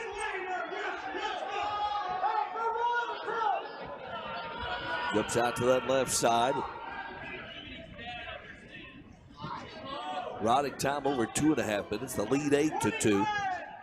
1 minute remaining here in the third period. There's another point. Bert here, another stalling call underneath, makes it 9-2. Coach says cut him. Let's see what this work on some takedown technique here. Cuts him loose. Riding time at 2:55. Right back in on the single leg. And turns his back to him. Does Looney just trying to turn and kick that leg free, but no chance there. Gear just jumps on him for another takedown and then cuts him loose. 38 seconds remaining. Dakota appears to be in pretty good shape, plenty left in the tank. Looney just trying to hang on and get to the finish line as she's getting back, taken down again here. 23 seconds to go. Gear trying to hook up a cradle on the near side. 14 seconds remaining. He'll step around the back, hook the leg, and looks like that may be it. Go ahead and ride him out the rest of the way. Riding time over 3:20. And bring it on home. 3:25 the riding time, and 14-4 is your major decision for Dakota Gear. Win number 1. Probably going to be many wins in this building for that young man. Another 4 points for the Cowboys. The lead now 17-3 for the home team. Back in a moment. This is Cowboy Wrestling from Learfield.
Back with you at Gallagher-Iba Arena. Rex Hodeline with Roger Moore, your Cowboy Wrestling reporters. A home opening action today for the 4th-ranked Cowboys.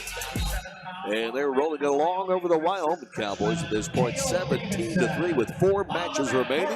We move to 197. Andrew Marsden right out with an upper body tie-up, trying to hook the hands. He does, but right in underneath those hands, Kel Davidson of Wyoming drives him to the mat for the takedown. Wichita, Kansas is Mr. Davidson, Goddard High School. He said, I'm not going to allow you to double over, double under. He went straight to the legs and a big takedown to start the match for the redshirt freshman. Davidson is 5-4 on the year. Marsden is 4-1, a redshirt junior again against the redshirt freshman for Wyoming. Marsden gets to his knees, gets his base under him, but Davidson right in, hooks up that right leg, draped across the back, off the crossbody. Got a little too high. Marsden out with the escape. Immediately goes to a little upper body situation. Davidson drops underneath. Andrew hooks him around the chest. Marsden. Got an inside trip maneuver. Andrew's always looking for feet to back, no doubt. Everything he does from his ties or trying to put you straight to your back. Definitely a different style as he has the double overhooks now. They drift to the edge of the mat.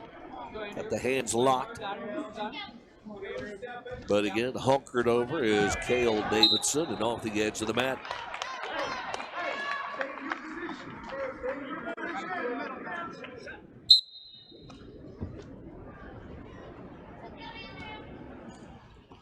Again, upper body. Just steps in at the leg inside, reaches over the back. Hooks up kind of a split of banana splits or something for a moment.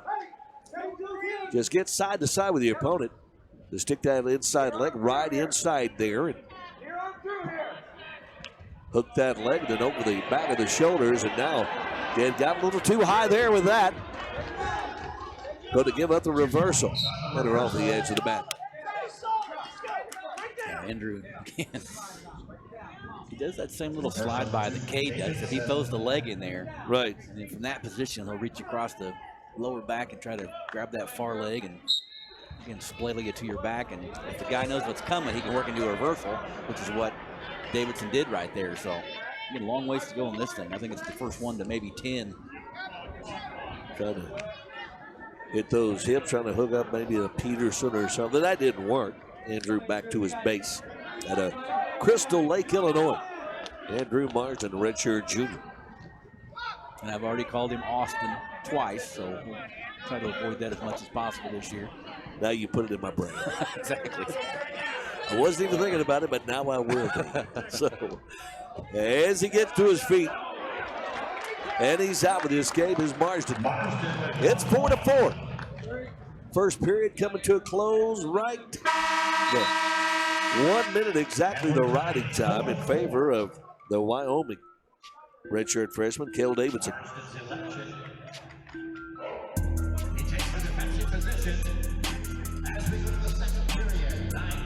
Marsden in the down position. Wyoming sophomore, redshirt freshman, redshirt freshman, redshirt freshman. Sophomore. Decent squad Ranch has got here. Marsden is up. Davidson drops it underneath, grabs both legs, and puts it back down the mat. Immediately, Marsden gets to his feet. Now goes double overhook. There's his escape as they step off the edge of the mat. And we're in the neutral position.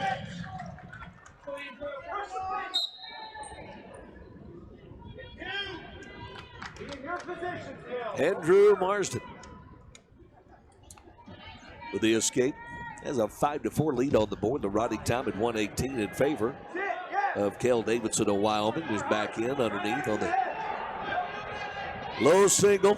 Marsden back up over the top. He hooks the arm, and now spinning around, trying to work it into a takedown. Almost had back points.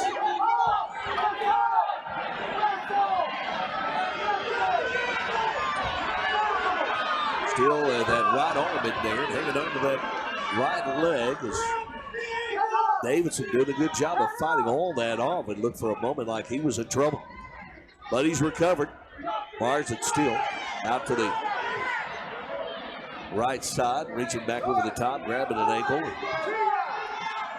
Now hooks that far side leg, little figure four around the chest, laying on his left side.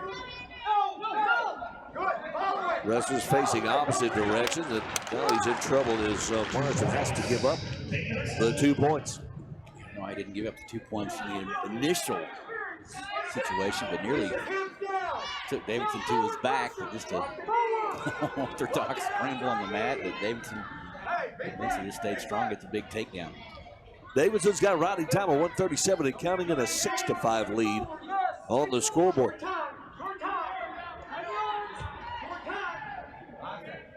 Davidson had him all but taken down again, the initial flurry, but Marsden hung tough for a while there. But again, see what happens during the third period. He's got what left in the gas tank here late November.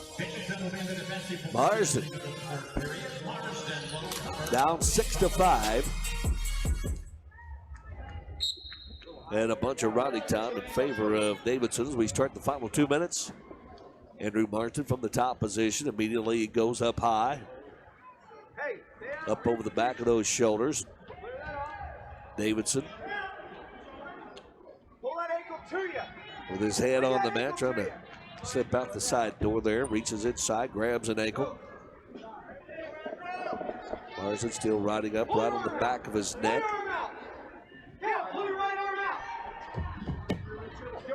Keeping that weight right up on the back of those shoulders. Figure out some way to work a combination to get this man on his back and try to play a little catch up. Little three-quarter Nelson. 1:10 remaining third period. Hard to tell if he's trying to set anything up, really. I don't know. Well, there you go. Right, that's for sure. Right to the side. He likes to use his legs, and nothing normal about what Andrew Marsden does. Well, riding him out's not going to do him any good. Although he could get rid of the riding time, but he'd still lose 6-5. He's down 6-5 on the scoreboard. He's got the riding time run back under the Made it mark, so no problem there. But Andrew is a point behind. Again, reaches across, grabs the outside leg, rolls him over. And now getting his arms free, turning back into Marsden, but he recovers. 22 seconds to go. He was just going to cut him loose, but diving underneath, Davidson grabs the ankle and takes him to the mat. And that'll be that more than likely. Marsden at that point was just going to cut him loose, trying to hook something up, but Davidson having none of that, turned right back into it, grabbed his ankle, takes him to the mat, rides him out. And it'll be an 8-5 decision. 8-5 decision for the Wyoming Cowboy. Kel Davidson over Andrew Marsden of Oklahoma State. And it'll be now a 17-6 lead for the Oklahoma State Cowboys with 3 bouts remaining. Back in a moment. This is Cowboy Wrestling from Learfield. Ladies and gentlemen, please turn your attention to the video board. Word for the Cowboy Wrestling Takedown Challenge.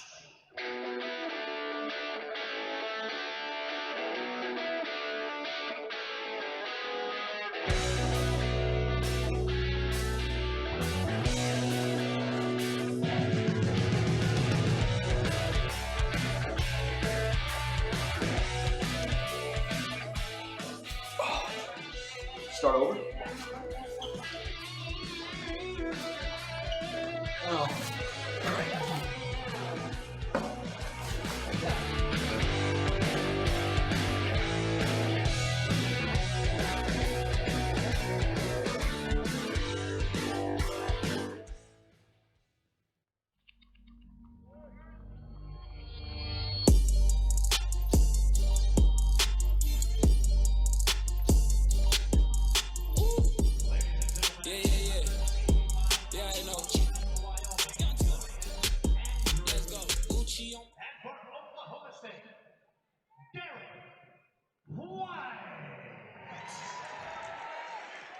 We move to the heavyweights.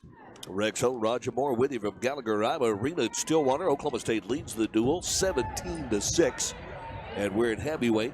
One of the 3 final matches remaining here today. Derek White for the Cowboys, redshirt senior, 1-1, ranked 3rd in the nation. His opponent, Brian Andrews of Wyoming, the sophomore, his record 9-1 on the year. A young heavyweight here for Branch's Cowboys, 9-1. Got some good results this year. Good size. So Derek bounces back. And Derek's a little bit thicker, a little bit bigger this year.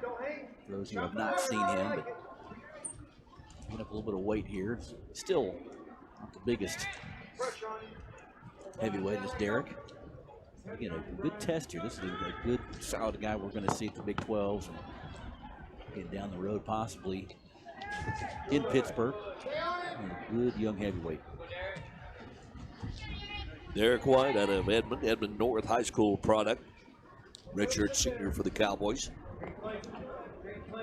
No scores so far here at heavyweight. Tied up on the far side edge of the mat. Off the edge of the mat. Didn't know who the Cowboy heavyweight was going to be when we started last season. And Derek White, who eating his way into the heavyweight position and through the weight room. And boy, he had a year. 25-4. 14-1 in duels. Had to wrestle the Snyder man from Ohio State in the quarterfinals. Actually wrestled a pretty good match. Didn't get major, didn't get teched, lost the decision, and then dropped down and had to wrestle the guy that he'd seen earlier in the year that he'd lost to, the Hughes kid from Hofstra. So again, like pitching it almost, having a great year. Half your losses are in the last tournament, the last couple of days, and he's certainly one of the top 3-4 heavyweights, maybe top 2. I mean, we saw Stevenson last week, but again, Iowa's Sam Stoll ranked number 1, but he's been healthy in about 3 years. And quite frankly, a very beatable heavyweight in my mind, too. That 25-minute matchup in Iowa City last year as well. Right. So Derek, again, one of those, certainly a threat to be on the big stage. Was the 9th seed a year ago at the tournament. Made it to the round of 16, but and was 1 win away from being an All-American at that point. So a disappointing finish to what was a great year for Derek White, Big 12 champion. Cowboys had a solid season. Big 12 champions, and had a lot of guys with gaudy records, but with that schedule, and it kind of bit them. Not a lot of activity late in the year last year, and then boom, you show up at the Big 12. So challenge there a whole lot. Center leg picked up by White, picks the left leg up in the air, spins the man to the man with a takedown. Final 5 seconds. That's a huge move for Derek. But again, that schedule last year, that nice trip to Italy, and again, never kind of got things going second semester. Had too many breaks in there, and I think that kind of showed up against those Big Ten schools and those teams that were wrestling a lot of matches in February. And again, Cowboys did not have a good finish to what was a pretty good season last year. Expect a little bit more this year. Tie for 13th is not in the vocabulary of this program. Derek White with that late takedown, and he did something to his hand there. He dislocated a finger in the opening weekend, right there. The Brian Andrews able to grab that tender finger, or two of them, and kind of cut him loose, looked at the bench, and more or less said, ouch, in his own way. Got a 2-1 lead, 1:23 remaining, second period. The two heavyweights on their feet. It's amazing how loud it could get, and then how quiet in a wrestling match. It is quiet at the moment. Yeah, I think the Edmond Lowe Library is louder than this on the second, third floor. And then, of course, it can be a deafening roar at times. That's the nature of the beast. Two heavyweights middle of the mat, not much going on, a little hand fighting. That's about it. Andrews a little heavier, the two heavyweights. Derek, more being cautious with that hand, that finger right now than anything. But Andrews, again, Texas product, is certainly holding his own right here. Keep an eye on him. This could be. Derek trying to reach in and grab an ankle, couldn't get it. And then Andrews tried to counter. Derek with all of his muscular and physique and getting thick, powerful heavyweight, but he's also very quick on his feet. Period number 2 in the books. Not much happened there. Go to the third period. Derek White with a 2-1 lead. I got a battle here again. This could be a preview of the Big 12 championship match, no doubt. Again, a couple of good heavyweights in the conference, but on the whistle, and boom, out immediately. Derek White has the escape, 3-1. Riding time is no factor.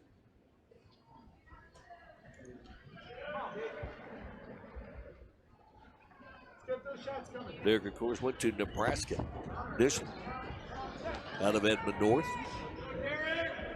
Returning to his home state here with Oklahoma State. Played on a baseball team once upon a time with a member of the Cowboy golf team right now, Hayden Wood, and a couple of Cowboy baseballers. Hayden Wood listened to the guys on that team. He's like, wow, that's kind of a who's who of current Cowboy student athletes. There's a little front hand lock. Derek White trying to spin around the outside. He's going to get there. Going to get his takedown. Now going to give up the escape. Immediately gave up the escape. 55 seconds remaining in the third period. Derek now has a 5-2 lead. Again, the riding time will not be a factor in this one. That last one kind of grimaced. Doing anything with broken fingers, dislocated fingers is never easy, especially a wrestling match. Clear. He got that, you can see early on, he got that tweaked a little bit.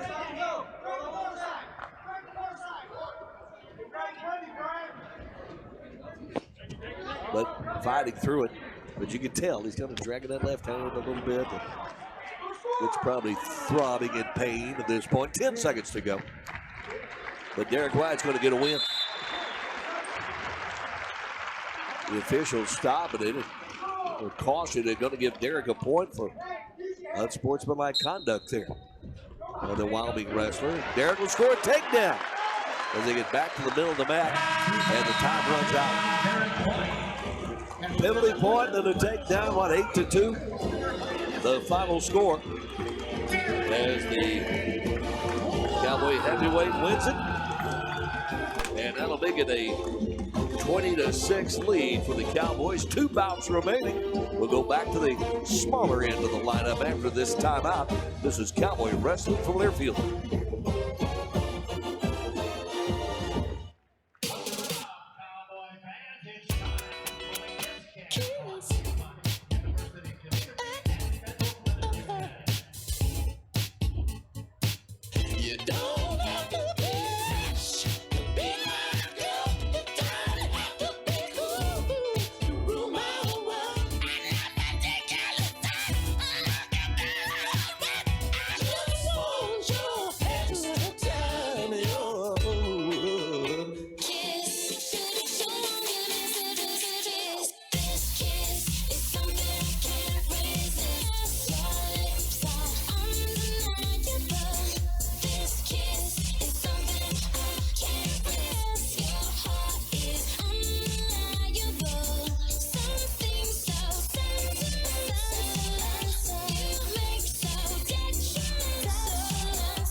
Kiss your girl, shawty kiss your man. 125 pounds in our duel today. Oklahoma State's wrapped up the win today. Cowboys leading 20-6. So even a couple of falls here would not allow the visiting Wyoming Cowboys to catch up. 20-6, Oklahoma State, 2 bouts remaining, 125. Nick Piccinini, the returning All-American redshirt junior. Ranked number 3 currently at 4-0. Cole Verner, a redshirt junior for Wyoming, a record of 7-3. And we're underway. Cowboys will go to 3-0 on the year. Wyoming will even its season record at 2-2. Now Verner, a Wyoming Community College, move in. And again, he had a win over Moisey last week. Again, Moisey, not the same animal he was back when he was in the finals in 2015, but nevertheless, a nice win for Verner over a tough opponent. We'll see if he can hang with Nick Piccinini, former All-American. Nick gets in on that right leg, trying to get it picked up. Hip lock stuck in by Verner. Right at the edge of the mat. Nick reaches across the hips, kicks that other leg out from underneath him, and scores the takedown. Off the edge of the mat. 2-0. Nick Piccinini for the Cowboys. Yeah, no doubt, Nick. And you look at the landscape, and Spencer Lee from Iowa, the freshman, won a national title last year, but after that, boy, it's wide open. You know, depending on where you fall in that bracket and what kind of season you have, Nick could certainly be, well, he's certainly a candidate to be one of those guys on the big stage. The Cowboys are going to compete with Penn State. It may not require 3, 4, 5 champions, but boy, you start putting guys in the finals, and even though if you finish second, well, it's big for the team race. And the Cowboys, it's only November, and you start talking about that now, but they got a lot of guys that are, you could see wrestling on Saturday night. Pick out of East Setauket, New York. Redshirt junior for the Cowboys. To his feet is Cole Verner, Wyoming. Piccinini gets him back down the mat.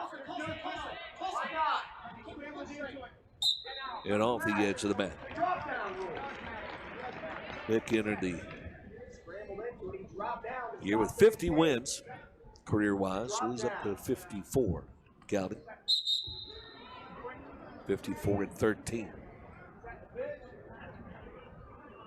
Got a bad start there, so we'll try it again.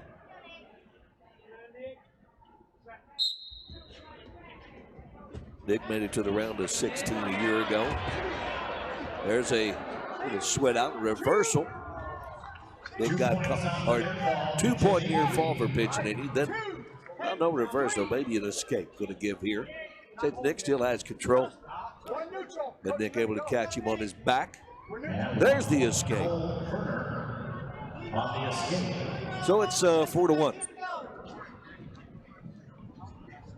You try to roll around a little bit with Nick, and you're going to more times than not give up back points. Burner to continue to wrestle and fight off his back, but again, it's living dangerously if you're in that bottom position. You start rolling around. Nick is quick with those cheap tilts. Like you feel like you're in good position, and boom! I mean, he's got that cheap thing in there, and you're on your back like, hey, I mean, it happens in a heartbeat. Nick building up some riding time, up over a minute. Riding time clock's not running for whatever reason. Oh, you haven't given him a takedown yet? No? I'm sorry about that. That's Zito says yeah, going to challenge that. My goodness. I thought Nick had him take it down. I'm like, hey, the running time clock's not running. They never gave him the takedown. He was all the way around and behind his opponent, had the far side ankle. And anyway, they never awarded the takedown, so that's why the running time clock was not running. And now Zach Esposito jumps up, grabs the challenge break, and said, hey, go look at it again. I think you guys missed that. Pitching 80 up 4-1. Riding time holding at 116. Remind you, the John Smith Show coming your way on 93.7 KSPI FM. Monday night, 6 to 7 from Fuzzy's Taco Shop in Stillwater. And you can tune it in on the World Wide Web, StillwaterRadio.net. 93.7 KSPI FM. Punch that up. If you don't have access to 937, you can get it, again, on the Stillwater Radio website. Cowboy Wrestling brought to you in part by C-Star Management, the sponsor of our C-Star Star of the Day. And whether you need someone to buy, sell, or manage your property, or you need housing around Oklahoma State, housing around Stillwater, housing in Oklahoma City, all of that can be handled by C-Star Management. Former Cowboy wrestler Howard Offlegger, I see him across the way in the house today. A good guy and his experienced staff, and they'll take care of it. They have the answers for you. Check out their websites. Get us just housing you're looking for, c-star.com. c-star.com. If it's around Oklahoma State University, it's livebyosu.com. livebyosu.com, both websites for C-Star Management, the sponsor of our C-Star of the Day. And now they say, yeah, he got the takedown. Now, he missed out on a lot of riding time, but he'll get the takedown 6-1. As they're basically saying, we awarded the takedown at the end of that period. Looked like he had the takedown with about 20 seconds to go. But at least Nick got his points. And a good challenge by Zach Esposito. Now back to action. Cole Verner shooting in on the right leg of Nick Piccinini. Nick leads 6-1. Riding time holding at 1:16. We're in the second period. Verner picks that right leg up high off the mat. Nick bouncing on the left as they drift toward the edge of the mat. Tried to step inside and trip him to the mat. And he did. Nick slapped that hip block in there as they go off the edge of the mat, with the 2 points awarded on the takedown to Cole Verner Jr. Or it's Cole Verner make that. He is a junior, redshirt junior to be exact. He got the takedown on Piccinini. Nick leads 6-3. Nick right back to his feet. He's out with the escape. Yeah, typical Mark Brandt squad. The team scores taken care of. These guys are going to continue to compete. Nick in on the single. Shoots in, gets in on that right leg. Hip lock stuck in. Verner trying to fight him off. Nick trying to, well, he got not able to rubber arm that left arm free, so gives up on that idea. They go back at it on their feet. Drift to the edge of the mat.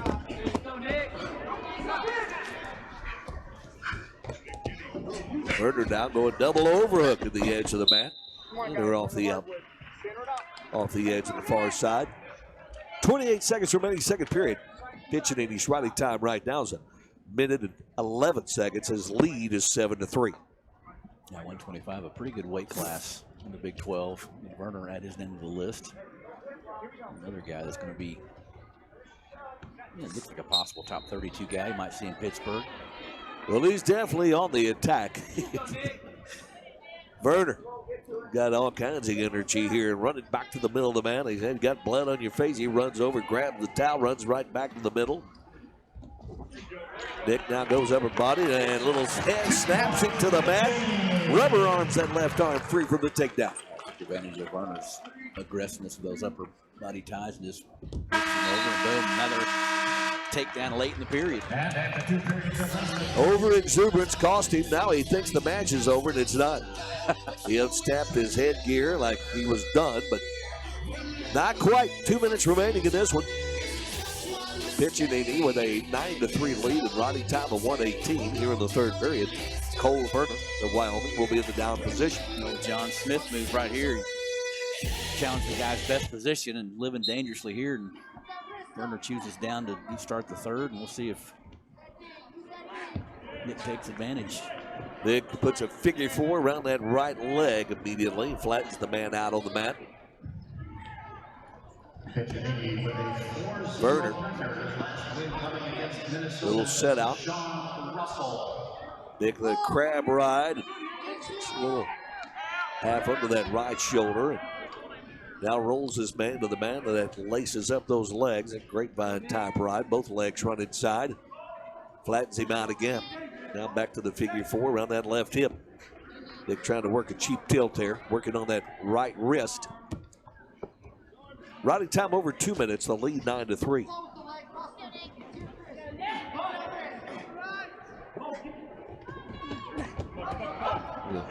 Roll there by Werner. Not quite able to get away. Nick able to catch him out of that roll, but Werner's going to escape anyway. Nick hung on to him. Roddy time 2:23. The escape makes it 9-4. Only 45 seconds remaining here in the third period. There's a shot in underneath. Werner gets on the leg again. Grabs that right leg. Nick able to get the hips down. Now reaches back over the top. Wraps that right arm around the waist of Cole Werner. Werner trying to hang on to the ankle. Nick kicks that ankle free, scores his takedown. That had to hurt. This mule kicked his hands off his ankle and scored his takedown. 11-4. 2.5 minutes of riding time and counting. Nick trying to work another cheap tilt. Can't quite get it done. The time will run out. With a riding time of 2:45, 12-4. Major decision. The third of the day for the Cowboys. And with 4 more points, the Cowboys make the lead now 24-6. 1 bout remaining. 8 fixed. We'll wrap it up for the Cowboys at 1:33 after this timeout. This is Cowboy Wrestling from Learfield.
That's old Roger Moore, your Cowboy wrestling reporters from Gallagher-Iba Arena.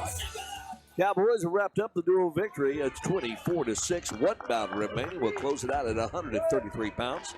6th-ranked Cowboy Dayton Fix, redshirt freshman out of Sand Springs, 5-0. His opponent out of Altus, Oklahoma, 11th ranked Montoya Bridges, a redshirt sophomore, a record of 8-2. You said they're looking at Alex Derringer on the sidelines and thinking, what a career that young man had. Now Dayton Fix his first match here. He just speculate, but boy, it'll be a good one. I mean, you think about his high school career, undefeated, 4-time state champion, 2017 junior world champion, bronze medal this year, won Reno last year. He doesn't lose. He's lost like one match, any style of wrestling in like and he's 6 years. Kind of got Alex's hairdo too. A bit. Yeah. He wrestles look like that. He's in your face. He's got a 7-minute pace. That's Eads and Lezak saw last week. No score just underway. But Dayton Fix on the attack. He's the one that's going forward. Bridges backed up to the edge of the mat. Bridges took a tough loss last week. That's Nebraska and lost to the Lehigh backup. Not the greatest start for the All-American, 8-2, but still in high quality and another top 15, top 12 guy that Dayton Fix going to get through. Be a national champion. Dayton Fix with a 5-0 record so far this season, winning against South Dakota State. A slow start to this one so far. Cowboys again lead the duel 24-6. This is our final bout of the day. Remember, Dayton Fix is human. He's a human being. He's thought about this one for a long time. Bridges got in on the single leg, and now they Fix with a little hip lock, does a headstand on the edge of the mat. Everybody expects him to come out here in the first period, check fall and pin, and be awesome. Again, he's control the emotions here. Run wrestle a good, solid, strategic match against a pretty good athlete, a guy that can score a lot of points. Nate charges in and driving Bridges off the edge of the mat. There's a warning. It's the Wyoming 133-pounder.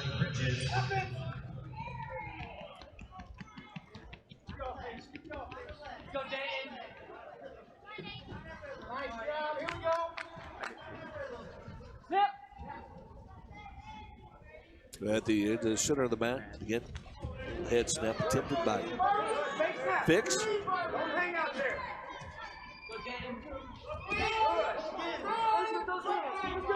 Fix continues to come forward.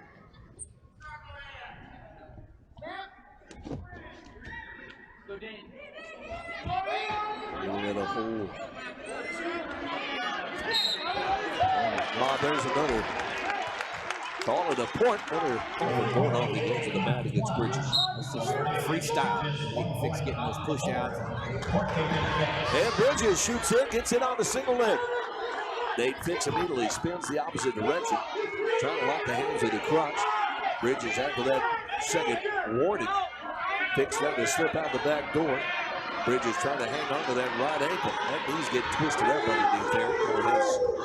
Everybody a little nervous as Fix trying to work this into something, but the time will run out. Bridges with the one good shot. Period late, couldn't finish. Then Dayton's in the battle here. Montoya Bridges won a lot of matches as a freshman last year, and again, we saw him in the duel out there. Kate got him back to the national tournament.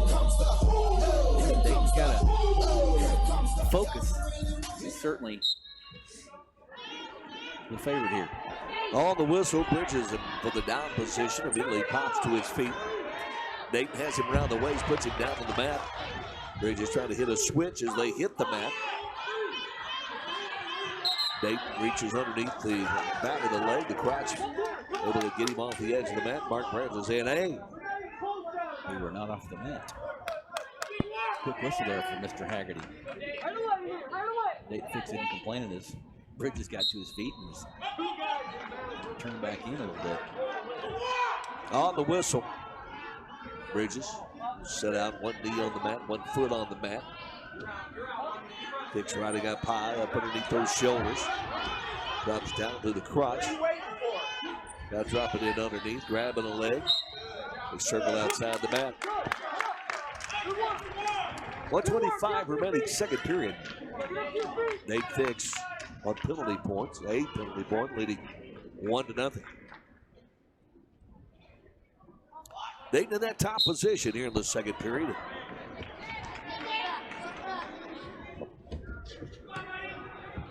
Now goes to a little crab ride here. Bridges set out. Dayton runs the legs in on Ellie to flatten him out a little bit now. Does completely flattens him out. Both legs run inside on Bridges. Has him flat on the mat at the moment. The riding time right now goes over 1 minute. Dayton's certainly not the tallest 33-pounder we're going to see, but showing some leg strength right there. Doesn't have the leverage of the long legs, but boy, showing those hips. And Bridges flat on the mat.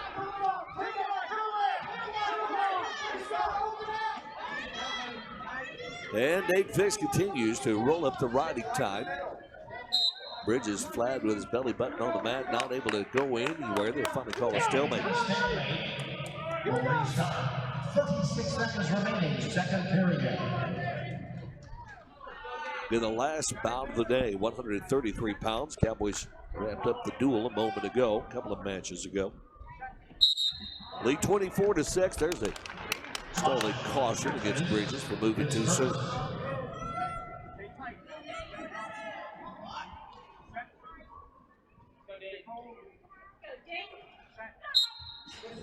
On the whistle. Little set out by Bridges. Fix picks him up, puts him down the mat. As soon as they hit the mat, little roll maneuver attempted by Bridges. Fix able to get up on top of him with the hips, runs both legs in again, flattens him out. Goes back to work on top. Initial flurry from Bridges, got to his feet, did a couple of rolls. Dayton is showing hours and hours of practice in the top position. Working on a 2-minute ride is Dayton Fix. Only 1 point in the first period, the result of a couple of stalling calls against Bridges. Dayton Fix rides out the second period. 2-minute ride. So here in the third period, he'll be in the down position. See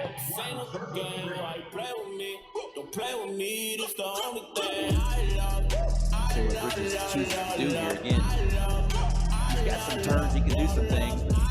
Fix. Didn't get turned by Lezak last week, so you wouldn't expect to get turned by Arturo Bridges, but still in a battle here in the third period. In your first match in your building. On the whistle, they got to a knee, and then Bridges just going to cut him loose. But as soon as he cut him loose, he tried to dive in underneath there and grab a leg. Didn't get it. Fix right back in. Little double underhook action. Drives him off the edge of the mat. That'd be a point in freestyle there. They'll push out.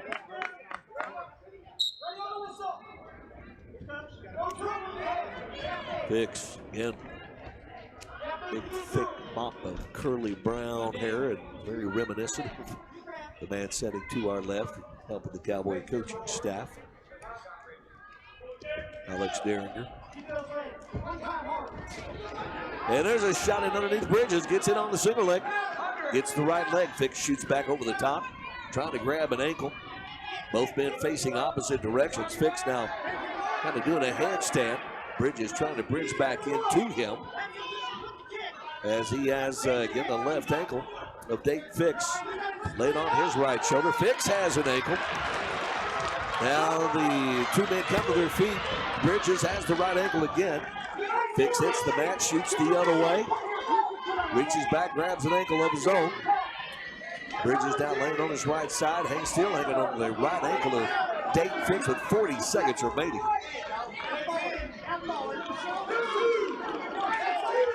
Fix it again, trying to get him off that right ankle as he's all the way around behind him. Cowboys want the takedown, but haven't got it yet. Fix has both legs around him. Bridges is laying on his right side, hanging on to that leg. Dayton is too high. Almost gave up the far side ankle. Bridges winds up again with the right leg and then dives in on Fix. We're off the edge of the mat. Get used to that too. I mean, how did he not get scored on there about 2 or 3 times? Nearly scored a takedown himself. There's a shot by Bridges. Dayton just backing up, and the time's going to run out here, and it will.